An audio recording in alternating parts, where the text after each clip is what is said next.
Welcome to another episode of Growth Hacker TV. I'm Bronson Taylor, and today I have Anna Sawyer with us. Anna, thanks for being here.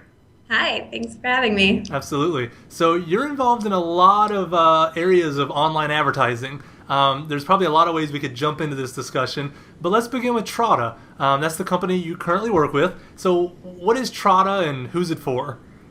Sure. So first of all, I've been with Trotta for 3 years, and when I started, we were a pretty small startup. I was actually the 13th employee here at Trotta, Wow. in a little weird building, and I started on March 18th in 2010, which is exactly 3 years ago. And Wow, that really is 3 years ago. literally 3 years ago. That was the day we launched the marketing team. And we were in private beta for 18 months before that. So Trotta is the world's only performance-based, crowdsourced paid search marketplace. Okay, what does that mean? I have no idea. No, I know, but for our audience, what does that mean? I will explain. So when you run paid search, like AdWords or Bing, you need to have a great level of expertise in order to be able to do it. Paid search is really cool because in many ways it's a marketing discipline that levels the playing field because you are not rewarded for just paying the most by getting a better ad position. You are rewarded for building your campaign intelligently and making sure that everything is relevant. And so it means that if you're really, really, really smart about doing paid search, your ad can show up right next to Amazon's ad or, Foot Locker's ad, right? You can sell shoes and Foot Locker can sell shoes, but Foot Locker can buy a billboard and you probably can't. Yeah. Which is not to say that we necessarily work with really small businesses. We actually work with medium-sized businesses, and I'll get to that in a second. But let me kind of explain the way it all works. So you need this great level of expertise, and most people who run sort of medium-sized businesses and small businesses don't have the resources to have that in-house. So there are a few options for you if you don't have the resources in-house or if you don't have enough time to do it in-house.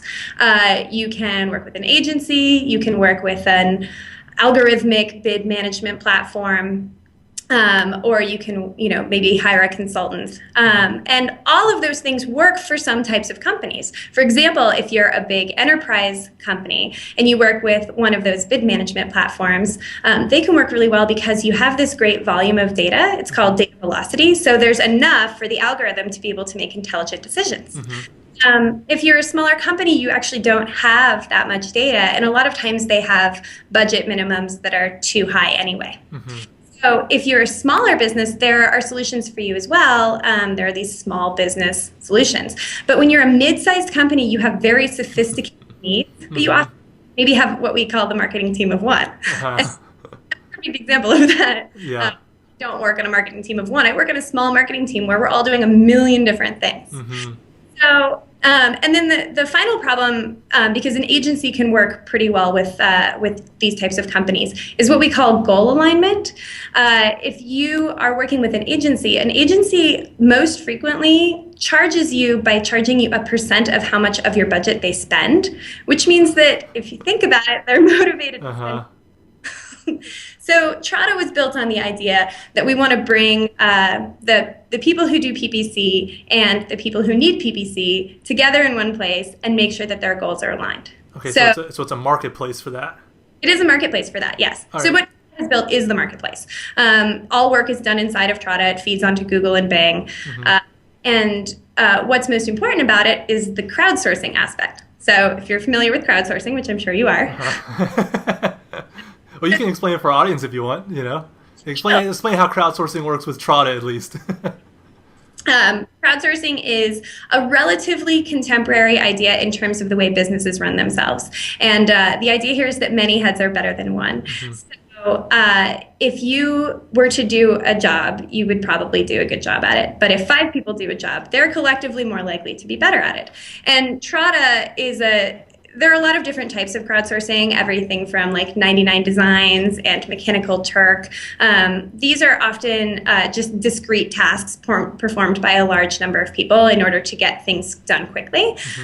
Trotta is in the sort of subset known as expert sourcing, where we take people who are experts and apply them to a problem. So the way it works in Trotta is, say you're a mid-market advertiser. A lot of times these are like specialty e-commerce stores, or we have a lot of like lead generation type things, and our customers are pretty broad, but I'll use the example of an e-commerce store. So you're a medium-sized e-commerce store that sells socks on the internet. Okay. And by the way, I heard that you're responsible for the scarf ads on Trotta. Is that right? I did make all of those. Socks is kind of similar to scarves, so I thought maybe there's a theme here with the products you picked to display your product. But go ahead. Sorry to interrupt. We're going to use scarves. Okay, scarves. Which, I made that video like my first week at Trotta. And, Perfect. It's like a million inside jokes have now come out of that, and we've had spin-offs, and it's become very absurd. Uh-huh. But so you sell scarves on the internet, and you need some help with your paid search advertising because you don't have enough time to do it in-house. So you would partner with Trotta, and Trotta would assign a multiple number of experts to work on your campaign. Depending on the size of your campaign, it could be anywhere from 2 to 10. So say you have a $20,000 a month budget, we'd probably give you like 6 experts.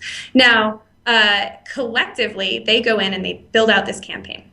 And they enter keywords, and they write ads for testing, and they manage bid prices, and they do all this before we launch your campaign. And one thing that's interesting about these paid search experts, we call them optimizers, is that they are matched to your campaign using this very complicated algorithm known as optimizer matching. And we use things like their historical performance and their history working in specific verticals, because that's actually really important to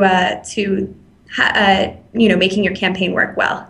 So we're really solving such a complicated problem. Doing paid search is so complicated, and it requires so much expertise. So we apply, say, 5 experts to work on your scarf campaign. Mm-hmm. They all go out and individually build all their own little campaigns, and then they all feed into Google, Yahoo, and Bing. And here is where it gets really, really interesting, because so selling scarves on the internet requires you to be able to think about all the different types of people who might buy scarves. Mm-hmm. So one person writing ads for these scarf buyers, you might be like, blue scarves for my wife, or you might be like, scarves for summer. There are lots of different ways to sell scarves. And one individual person, as good as they may be at writing ads, is probably going to be incapable of thinking of all the different ways to sell scarves. Mm-hmm. But collectively, they have this great breadth, and they can find new markets and be able to reach all these different types of customers. It's beautiful. And they have the time to put in all of the work that's required to do paid search effectively. And then here's the part that really is the kicker that gets everyone on board.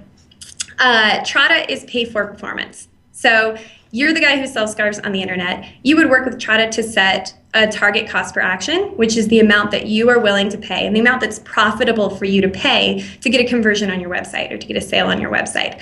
And our optimizers work to get you conversions below that price. And when they do, they keep the difference. Okay, so just to make sure I'm clear on this, because this really is the kicker if I'm hearing it correctly. So if I know the lifetime value of my customer, and let's say it's $50, or we'll say $50, so I'm willing to spend, let's say, $30 to acquire them. So I can come to Trotta and say, look, you get me a new customer, I will give you $30.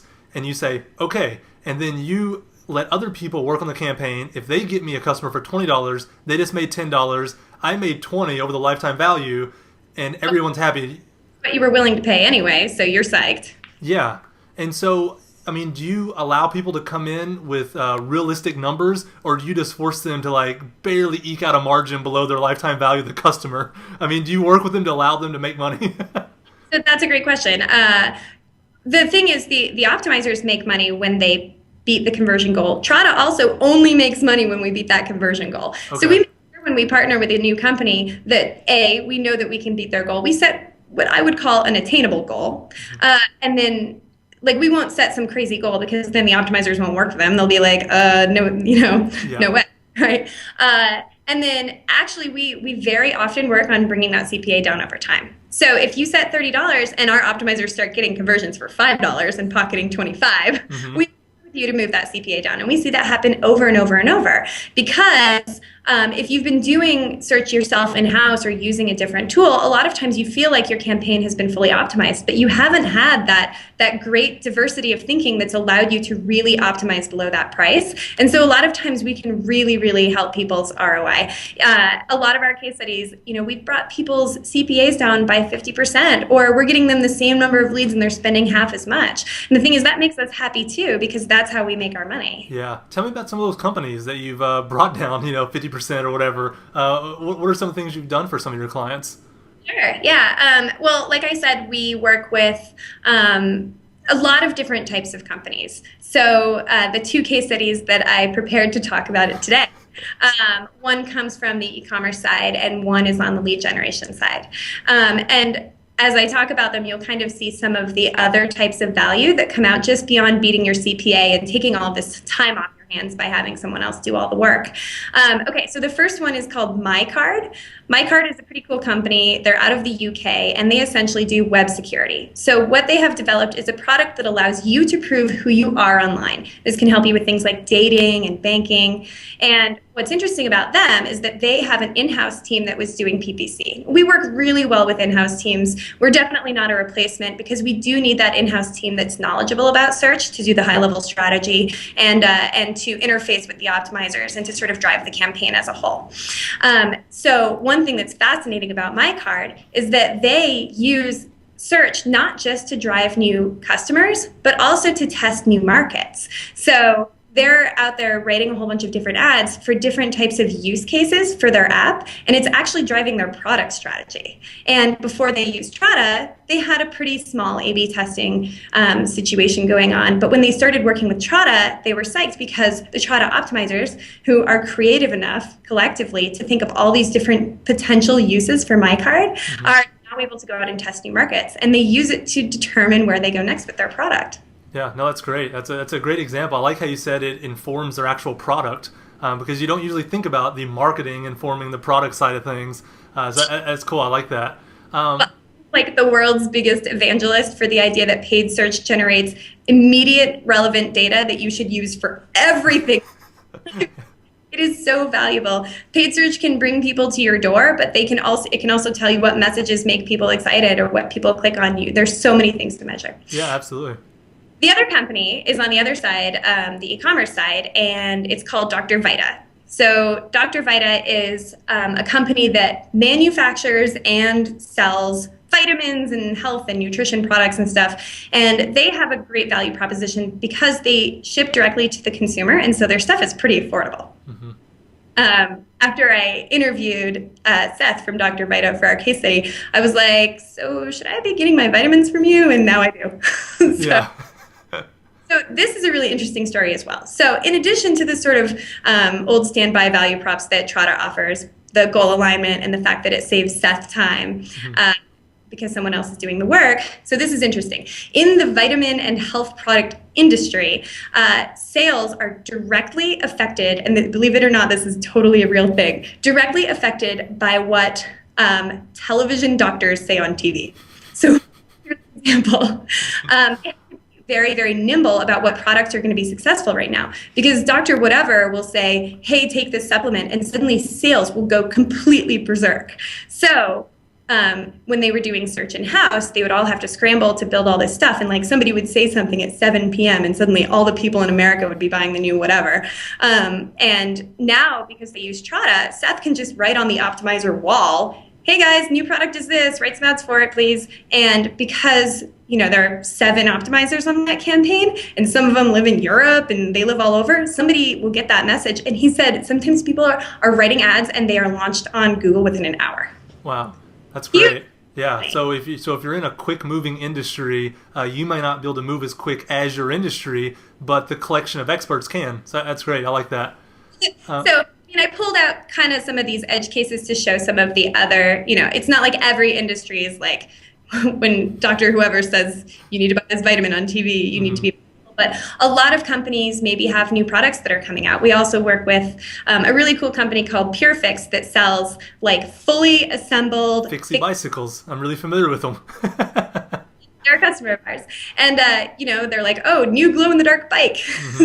or new summer accessories. And instead of having to go out and build all of those campaigns, they can just tell their optimizers, and their optimizers will do it for them. And actually, PureFix is a good example of a company that had this sort of problem before we worked with them, that they knew how to do search. They knew it was important, but the guy who's running the campaign has a million other things to do, and sometimes he kind of wouldn't pay attention to it. And search is one of those things where if you don't log in all the time and optimize it, it kind of starts to falter. And sometimes he would actually pause the campaign because he was afraid it was wasting money, and then no leads would come in.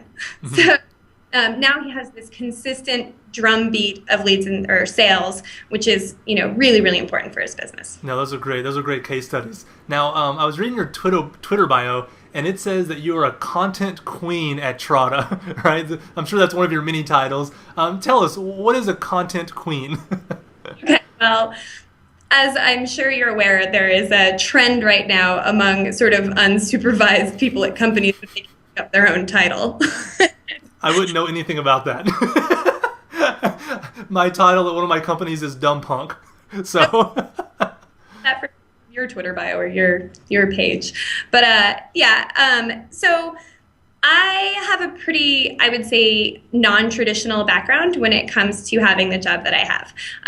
I didn't study marketing in school. I got into marketing because I was a writer, and I actually, before I worked at Trotta, I did children's collection development for an independent bookshop, but I did some marketing for them as well. And I got the job at Trotta because I was a strong writer and I had a lot of passion for doing stuff. So in many ways, my role as the person who runs all of content at Trotta, I've always had that role, but it's meant a lot of different things. Mm-hmm. So, for example, you mentioned the Starf videos on our website. There was a time when my job consisted of making a lot of idiotic videos for the internet. So when I say content queen, I guess I just mean that I manage all of our content strategy, and I also create, I would say, the lion's share of our content at this point. At different times in the company, we've had other people create it, but at present, I am really the person who is the person who writes everything you read. Yeah. So give us some examples of the kinds of content you're producing. Scarf videos is one. What else? What other categories of things are you doing? Well, I haven't made any fun videos in a long time, but hopefully I'll have the opportunity to do that at some point in the future.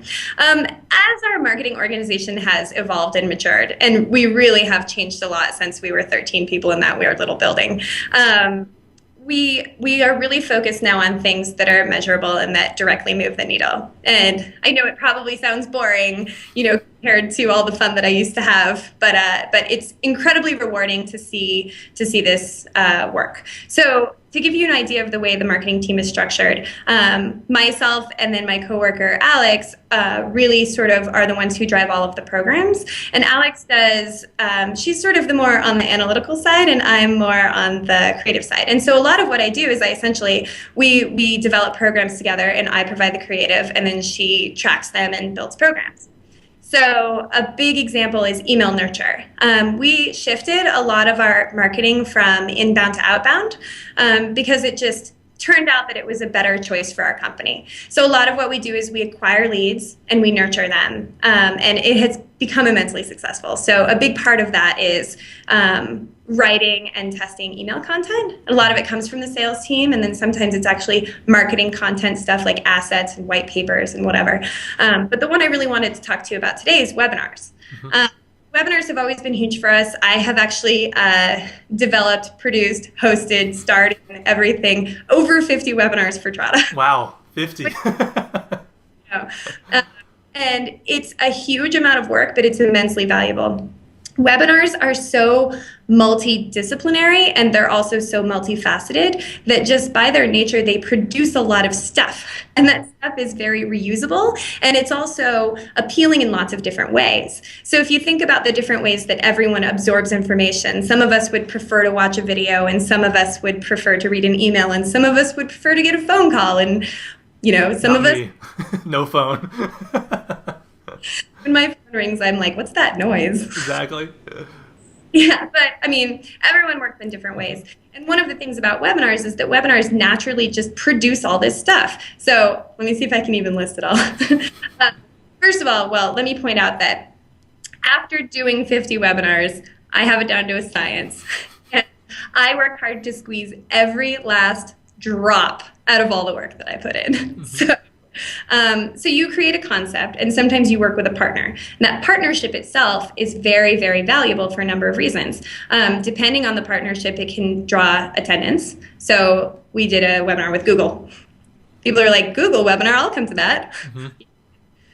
1,000 registrants for that.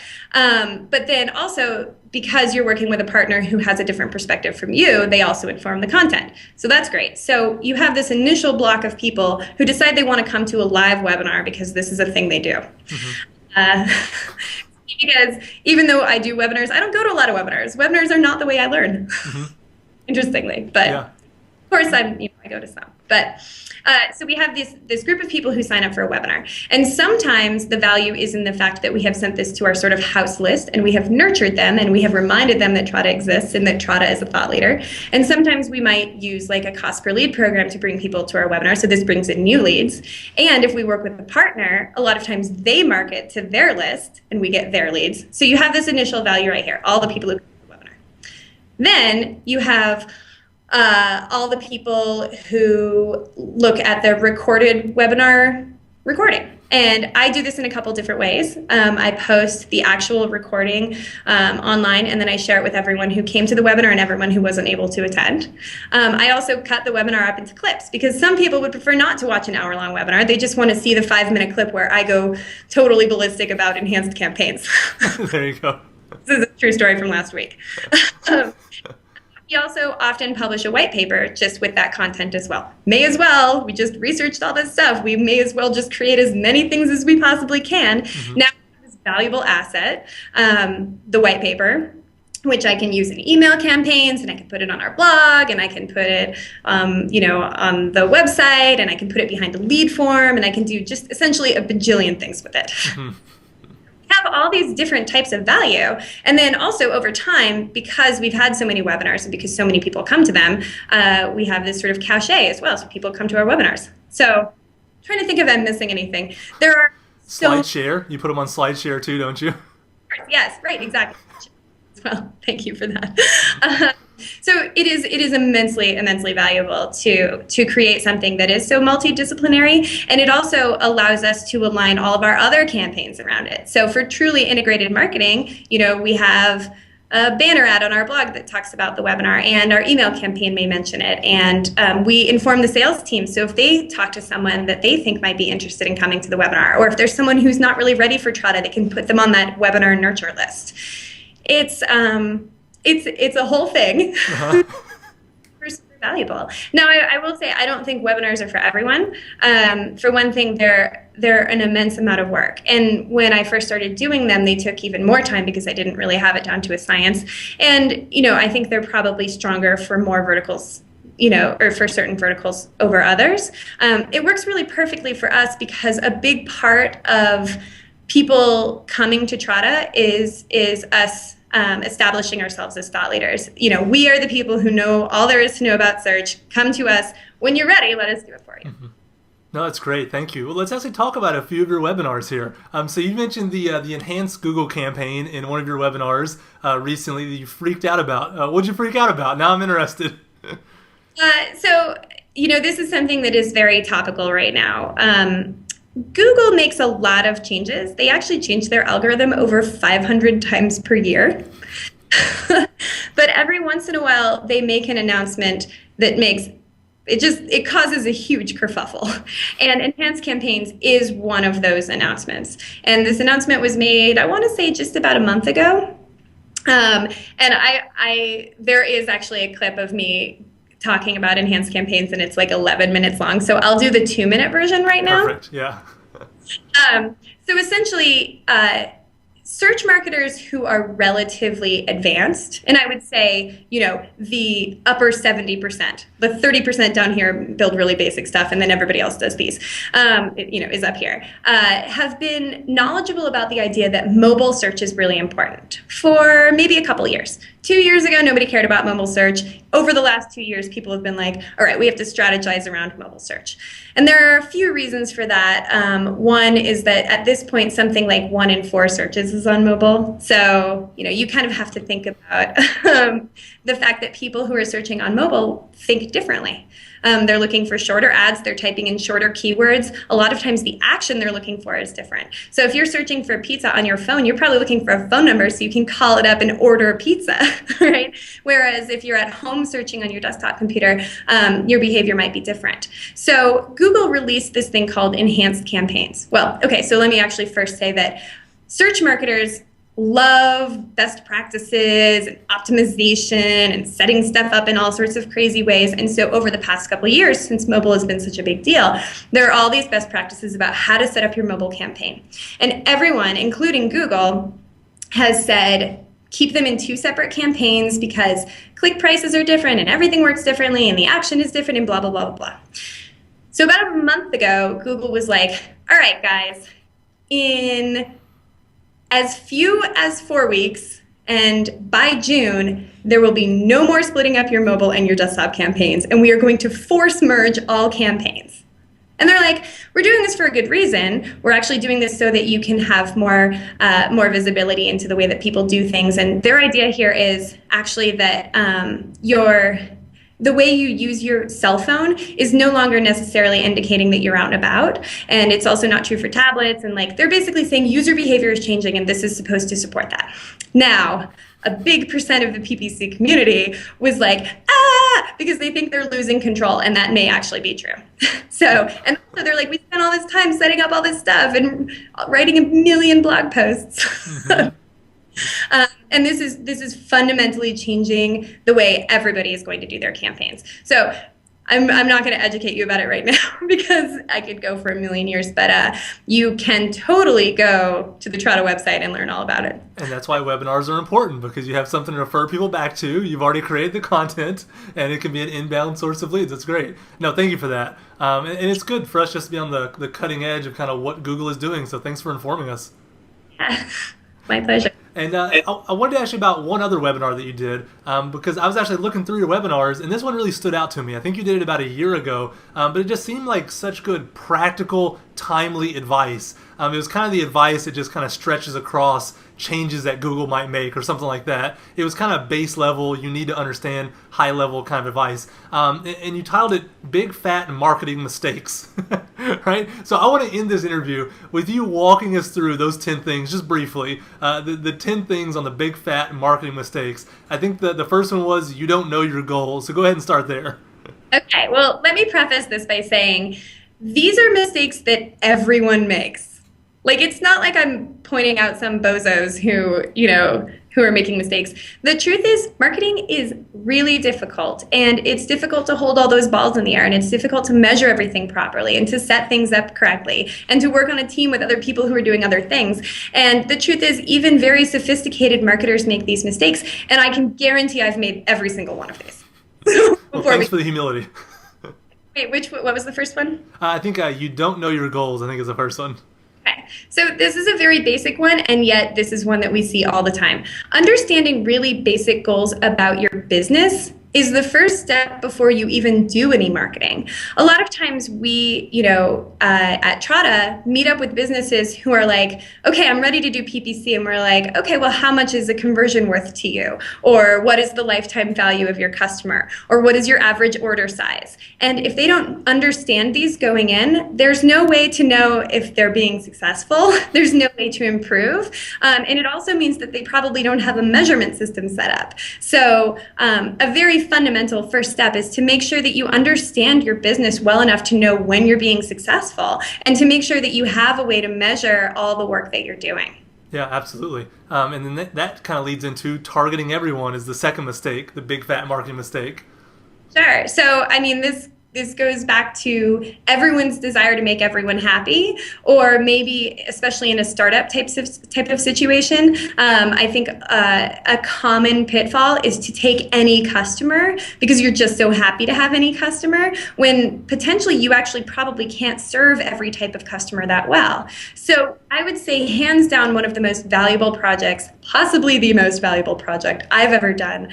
And it took a while for me to get the go-ahead from the guys upstairs to be able to do this, was to take a whole bunch of time off from everything else and do a really in-depth research project about who our ideal customers are. So ideal customers, ideal buyers. Not only can this help you make sure that you aren't bringing in customers that you ultimately won't make happy, who will then go flame you on Twitter because you didn't make them happy, but it also helps your marketing team understand how to speak to these different types of people. So everyone has a subset of specific types of customers that they work with the best. And then inside of that, specific types of buyers. So those people within the organization that they actually need to write that email copy to target.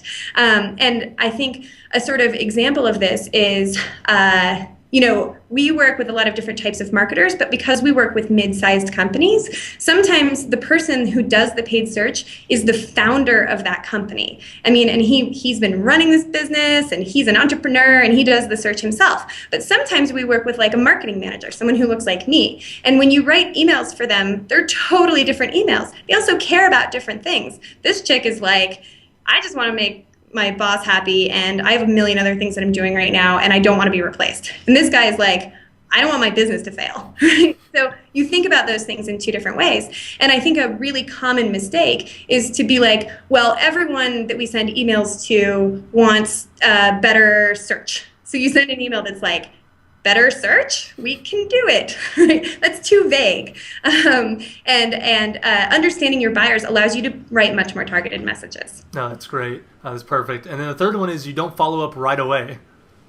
So this is something that I would say is a deeply personal one for me. I'll give you an example. If I run a webinar and some people in the webinar have expressed interest in learning more about Trotta, they want to hear back from you pretty quickly. Because if they don't, the longer we wait, and we've learned this by testing it, we call it an SLA, the longer we wait, the less likely they are to become a customer. So following up immediately when someone reaches out to you information, on an inbound lead is utterly, utterly imperative. Yeah, great. And then what about wearing competition blinders? What do you mean by that? So I think a lot of people on marketing teams, and especially people who run their own companies, like to think that they are special and unique. And you probably are. That's great, right? Snowflake. But everyone has a competitor. Whether or not the company looks like yours, people either are going to go to you for a solution, or they're going to go to someone else for a solution, or they're going to buy t-shirts from you, or they're going to buy t-shirts from you. So even if your t-shirts are totally different, people have to cover their bodies, right? So I am a huge proponent of stalking your competitors. And there are so many ways to do this that are so fun. I mean, there are tools out there that are should almost be illegal. You can see what people are, like what keywords people are bidding on in PPC. You can see what SEO keywords people are using on their websites. You should go to your competitors' websites and see what messaging they're using. You should sign up for their webinars. You should download their white papers. You should buy their products. You want to see what their packaging looks like, because anything you can do to educate yourself about the way that other people are doing it can allow you to differentiate, or if they're doing a great job, it can allow you to copy them. Yeah. The other is, using competitor language. Sometimes it is a good idea to be more aggressive and to use competitor language. So understanding thine enemy, it's not a direct quote, can go a really, really long way. And if you ask yourself, who are my 5 biggest competitors, and you can't answer that question, you have some work to do. Great advice. Another mistake you mentioned is starving the budget. I think I know what it means, but go ahead and tell us briefly. Yeah, so this is another thing that we see a lot with startups, and anyone who works at a startup understands this. As a marketing team, especially when you're a smaller marketing team, you are challenged with getting as much as you can for nothing. And the truth is you have to spend money on marketing. The reason that big companies spend millions of dollars a month on marketing is because it brings them billions of dollars of revenue. So this goes back to understanding things like your lifetime value, which is so valuable to understand, because a lot of times understanding your lifetime value makes you realize that you can spend more to acquire a customer than you thought you could.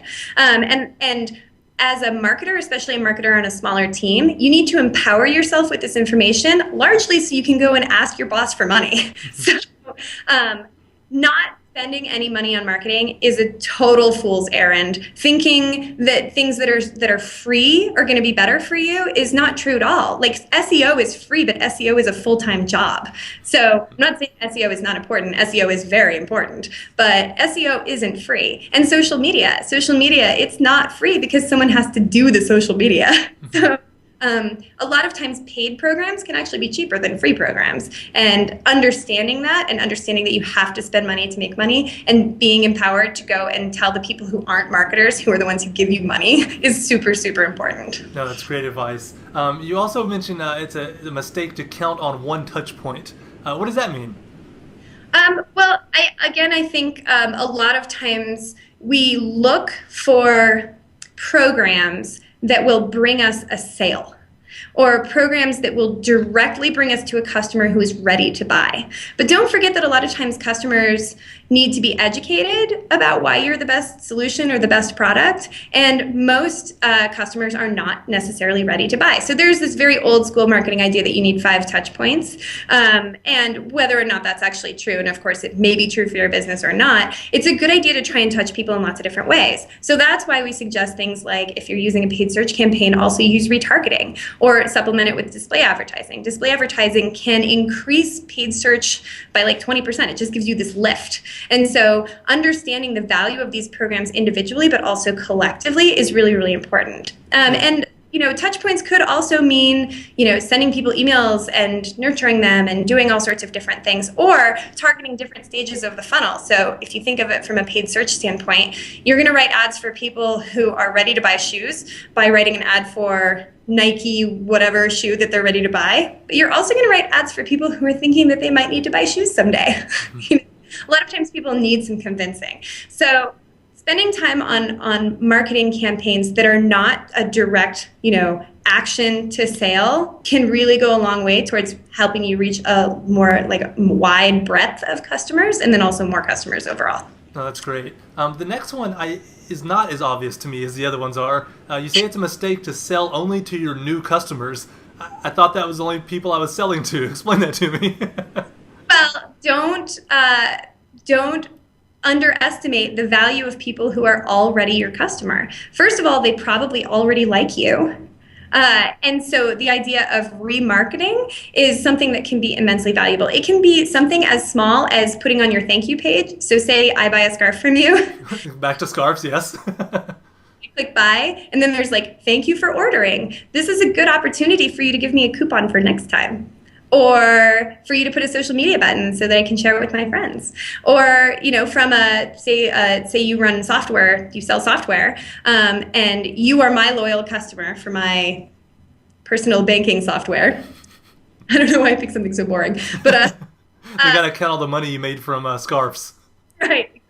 Okay, so my awesome new hip banking software, if I have a new product, am I going to go sell that product to a whole bunch of new people, or should I sell to my customers who already love me? I might say, hey, now I also have credit card fraud protection. I'm going to sell that to you. Mm-hmm. This is really a sort of ancient idea. I mean, I'm pretty sure that blacksmiths were like, hey, I have these new horseshoes. Right?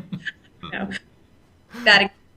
No, it's a good example. Now, this next one you've kind of covered the whole time I've been talking, but you say it's a mistake to do it all yourself. I think you've already mentioned that. Is that just the idea that this is hard, bringing other people? What do you have to say about that? I mean, marketers are busy. We all do a million different things. When I look at my checklist of things for the day, it's not the things I thought it would be when I got into marketing. A lot of times it's stuff that I'm and maybe I don't know how to do this. And especially when you're on a new, young, startup-y marketing team, your strategy going into things is to try everything and see what works. There are so many tools and services out there that can help you, amazing tools and services. And the number one I think I was probably going for with this is crowdsourcing. So for a smaller company or for a startup, crowdsourcing is your best friend. Crowdsourcing can help you design your logo. It can help you do your paid search. It can help you write content. It can help you do translations. It can help you do little weird research tasks like on Mechanical Turk. The possibilities are endless. No, that's great. You also say it's a mistake to have tunnel vision. What does that mean? So I'm pretty sure the tunnel vision one here was about the value of data generated from one marketing activity and how it applies to another marketing activity. So as I mentioned before in my impassioned speech about data, paid search is a really good example. So paid search is out there to help us bring in leads or sales, but it can also generate immediate real-time data about what types of messages work and what your customers care about. So if you write one ad that says, 20% off, and one ad that says free thing comes with another thing, and this one performs way, way better, you should take that message and use it in your emails and on your landing page and all your whatever. You can essentially create a real-time, highly specialized A/B message testing platform right inside of your paid search campaign, and then you should use it to inform everything else. And the other thing is, to use what you learned from PPC in SEO and vice versa. So if you want to launch an SEO campaign and you have no data whatsoever, you go out and you do all this research and you try and figure out what might work, and then you try it. But you could actually just try a bunch of PPC keywords and see what works, and then use those as your SEO keywords. So here is, you have a bunch of different activities. Make sure that they talk to each other and that the data informs them. Yeah, no, that's great. It's kind of like the example you mentioned earlier with My Card, how their product is being informed by their pay-per-click and what's working. It's that same idea. With tunnel vision, you wouldn't allow it to inform your product. So that's great advice. All right, last one. You say don't have too many cooks. But you also said to crowdsource. So tell me how that works together. You should definitely consider crowdsourcing to solve all your problems. Too many cooks is really about messing up data. So say you have a very comprehensive A/B message testing program going on in your AdWords campaign, and you're like, man, I can't wait to see what happens here. But then someone else who has the login gets in and writes a bunch of new ads. This may be more of a sad personal story, but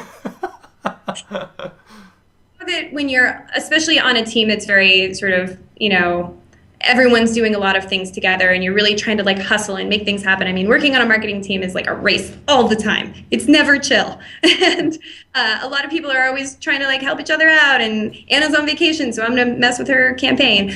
Just make sure that like you have a system not only for who does what in a campaign or on a team, but also that for every activity, one person is accountable. Because if everyone's sort of accountable, then really no one's accountable. No, absolutely. Well, you've given us so much good advice today. You're obviously very enthusiastic and excited about your job marketing with Trotta. And so I hope that people listening to this, they'll go check out Trotta, possibly use them as a service, but if nothing else, to learn from you and kind of the insights that you have on the industry. So it's been a great interview. Thank you so much for coming on, Anna. It has been utterly my pleasure. Thank you. Thank you.